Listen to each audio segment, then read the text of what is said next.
Hi everybody. My name is Molly. I'm about to go into my fourth year studying maths at the University of York. So last year, as part of my group project, I was exploring elliptic curves. I was with kind of 3 or 4 other students. We each took a kind of particular area that we were interested in. And as part of the bit that I was exploring, I came across the congruent number problem. And I think this is a great problem.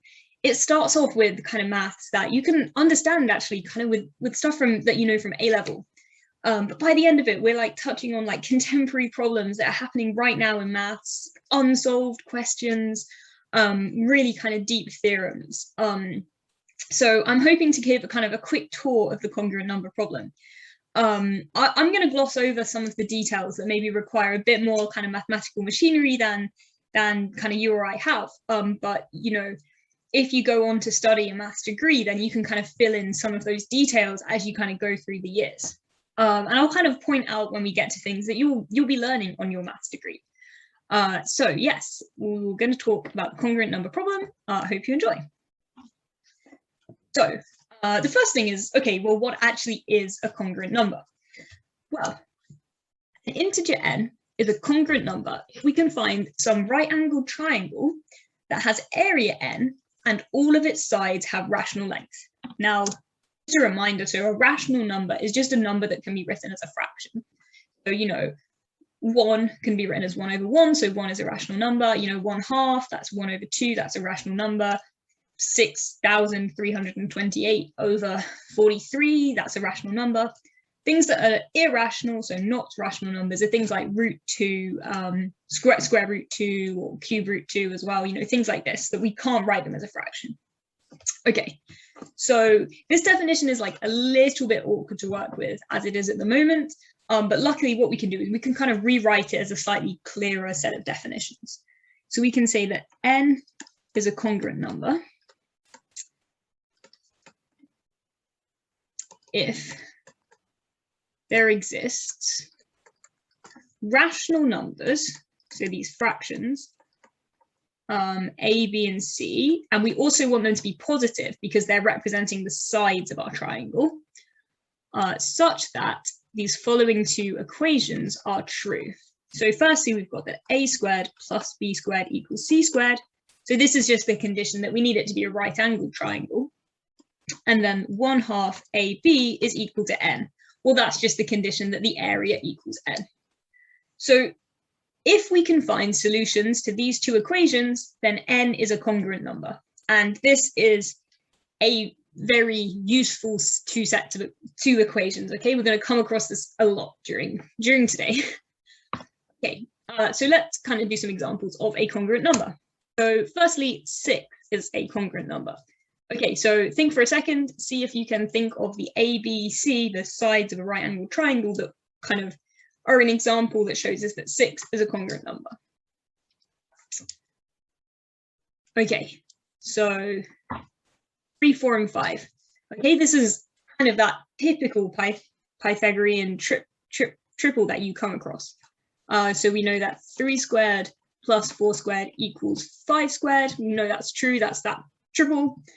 And also if we do 1/2 times 3 times 4, that equals 6. Perfect. It satisfies these equations. It tells us that 6 is a congruent number. Okay, so we can also think about non-examples of congruent numbers, so things that actually are not a congruent number, because not every number is congruent. In fact, 1 is not a congruent number. So this was proved by Fermat in 1640, and he used something called the method of descent, which is kind of like a particular type of proof by contradiction. So I'm going to talk about like the kind of general idea. So what we can do is we can prove that if we assume that there is one solution to those equations on slide 2, then we can find another smaller solution.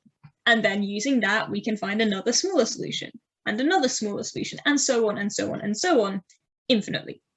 But there's something called the well-ordering principle. Now, this is something that if you study maths, you'll probably learn about this maybe in your first or your second year. It's a really useful tool in kind of pure maths and in number theory particularly.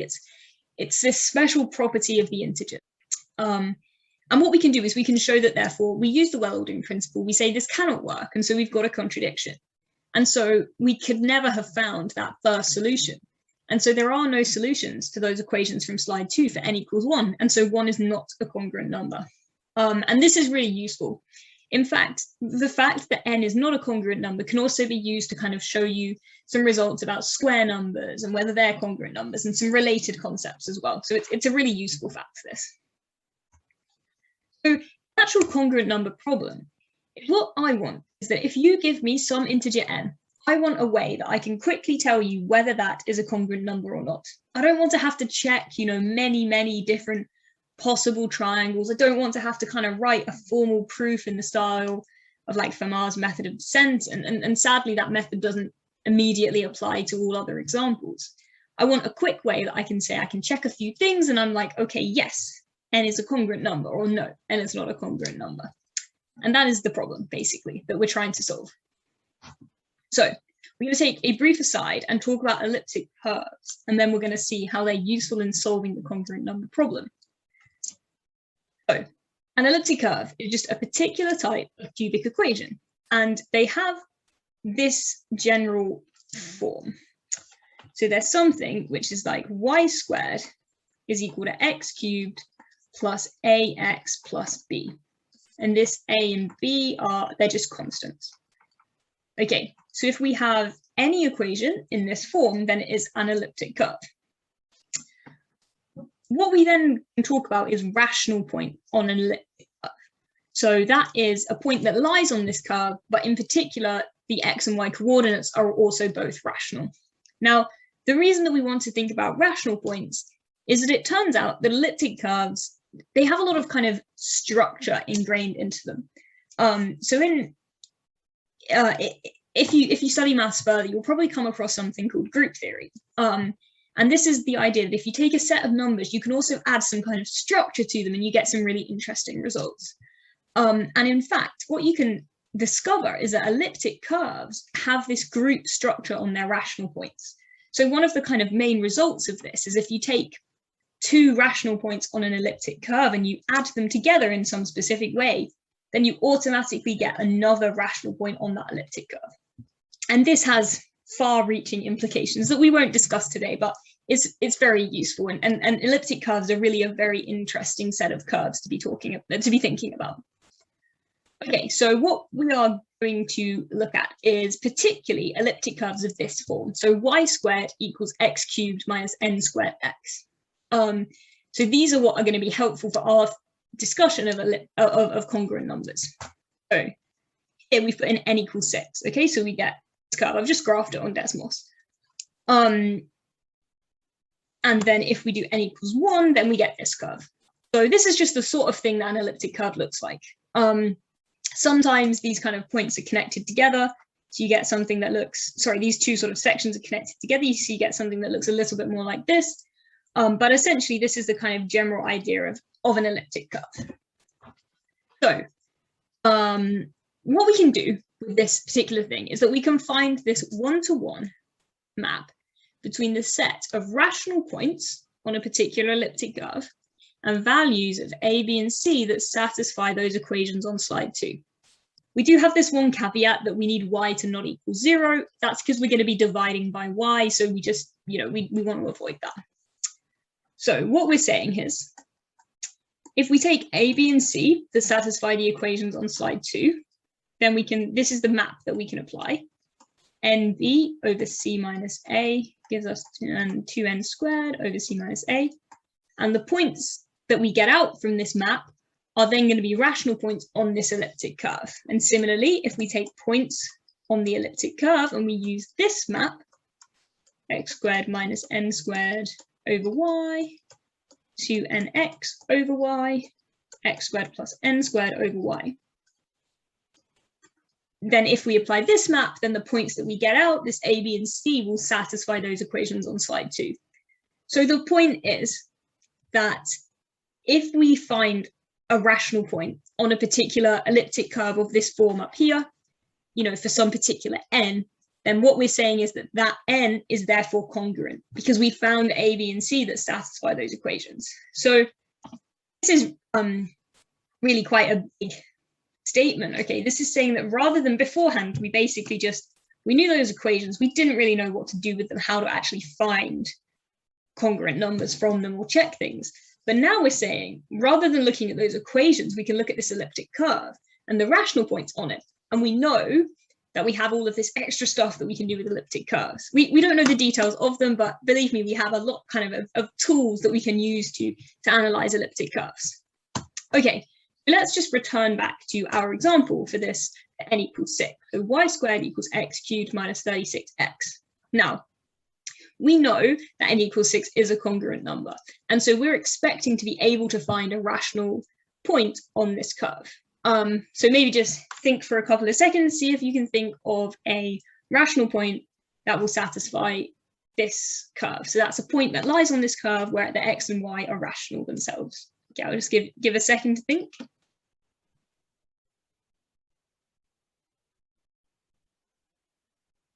Okay, so you might not have come up with this in that brief pause, but if we take the point 1236, then this actually lies on this curve. Okay, so we can check. So the left-hand side equals y squared, so 36 squared, and you can do this on your calculator, that equals 1296. And the right-hand side is equal to 12 cubed minus 36 times, 36 times 12. And again, you can check on your calculator, this equals 1296. Okay, so this tells us that 1236, it is a rational point on this curve. And the point is that we can apply this map that we had on the previous slide. Okay, so this map here, we can apply this to 1236, so x equals 12, y equals 36. And the point that we get is going to be this. So it's going to be 12 squared minus 6 squared over 36 times 2 times 6 times 12 over 36, and then 12 squared plus 6 squared over 36. And what we get is 345, which is what we expect. That was that ABC that we found before, just by kind of doing it by inspection. And so it tells us we found the rational point, so we can find the ABC, and so n equals 6 is indeed a congruent number. Now, on the other hand, we can return to that non-example we had for n equals 1. So y squared equals x cubed minus x. Well, we can find that there are no rational points on this elliptic curve. We won't go through how we could find that out. There's kind of a bit more machinery that you need to kind of know about how to analyze elliptic curves, but there are not any more rational points on this curve.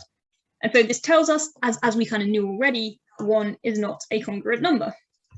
Okay, so next we're going to talk about Tunnell. So Tunnell was working kind of in the 20th century, and he was looking at this congruent number problem.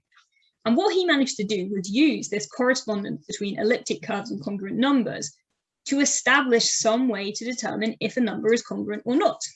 In actual fact, he made use of modular forms. In particular, he used kind of modular forms of weight 3/2, so a very particular type.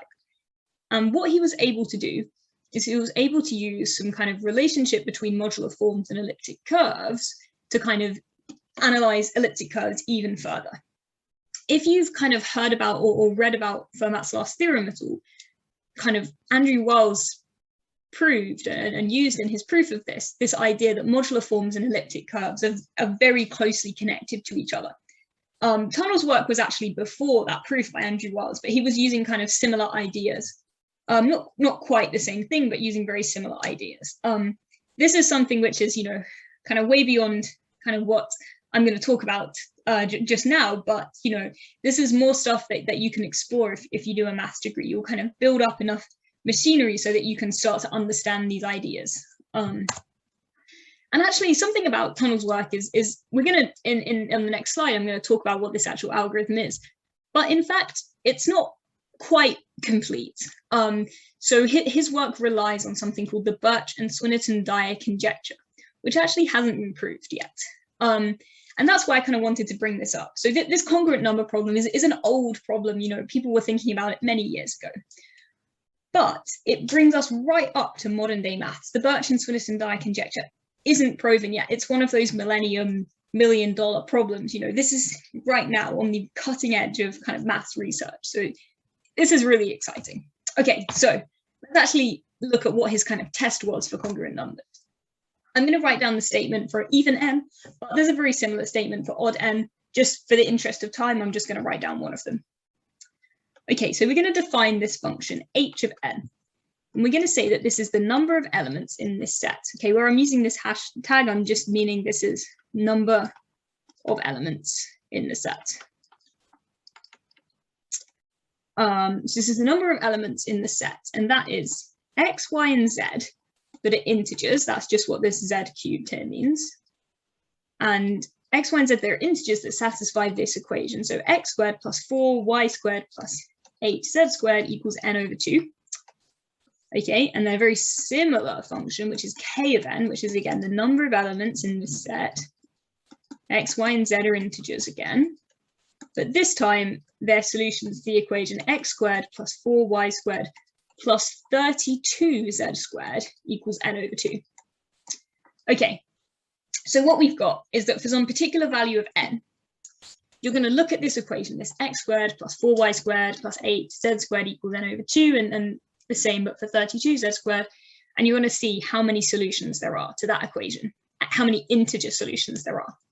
Now, a nice thing here is that because each of our terms are positive, because they're squares and they're adding up to a positive number and they're integers, there are kind of only finitely many things we need to check for any particular n. So this is something we can find. We can genuinely find the number of elements in these sets.